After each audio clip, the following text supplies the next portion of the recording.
بسم اللہ الرحمن الرحیم۔ برس، سفید داغ۔ برس کا مرض یا سفید داغ، تازہ آڑو پیس کر چند روز تک داغوں پر لگائے۔ جس شخص کے جسم پر سفید داغ ہو وہ تازہ آڑو پیس کر چند روز تک داغوں پر لگائے، انشاءاللہ مرض ختم ہو جائے گی۔ اگر یہ ممکن نہ ہو تو املی کے بیجوں کی مینگ اور بائچی دونوں برابر لے کر پانی میں پیس کر صاف ستھری لکڑی سے داغوں پر لگائے۔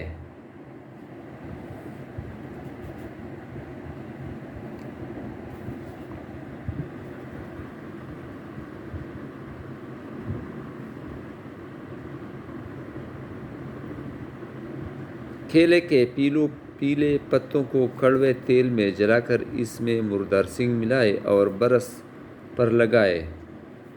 اگر یہ بھی ممکن نہ ہو، لہسن کو جلا کر پیس کر سرکہ میں گیمپ لے اور برس پر لگائے۔ اگر یہ بھی نہیں مل رہا ہو تو مکی کا ضماد برس پر کرے اور دھوپ میں بیٹھے بار بار ایسا کرتے رہے، رفتہ رفتہ نئی کال آ جائے گی۔ نوشادر کا سپوپ شہد میں ملا کر مستقلاً لیپ کرنے سے برس چلا جاتا ہے۔ نیم کے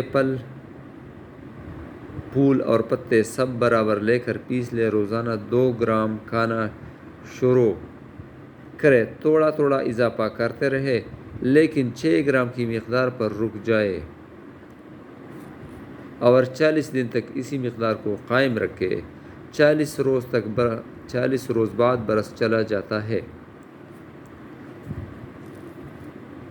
اگر یہ بھی ممکن نہ ہو تو سانپ کے انڈے اور بورا ارمنی باہم ملا کر یا سرکہ میں گیمپ کر برس پر لگائے۔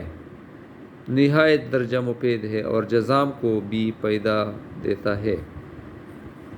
اگر یہ بھی ممکن نہ ہو، بارود، نمک اور شہد پیاز کو عرق میں خوب گھس کر لیپ کرے، نیا برس جاتا رہتا ہے۔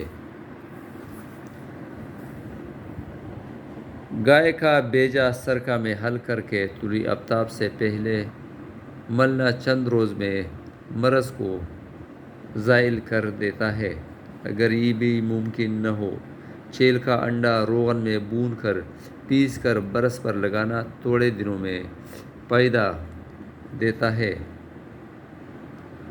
سانپ کی کینچیلی جلا کر ہم وزن نوشادر ملائے، اس کا تلا کرنا برس کے لیے مفید ہے۔ نوشادر، لہسن، توتیائی سبز، عرق لیموں میں حل کر کے برس پر لگانا نہایت مفید ہے۔ پرانی کال جل کر نئی کال آ جاتی ہے۔ ضروری ہدایات: اس مرض میں غذا اور پرہیز ضروری ہے۔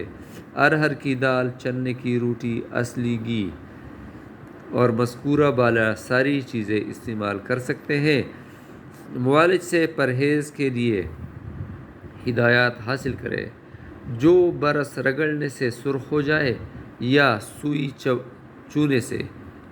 چونے سے خون نکلے، اس کے اچھے ہو جانے کی امید رکھنا چاہیے۔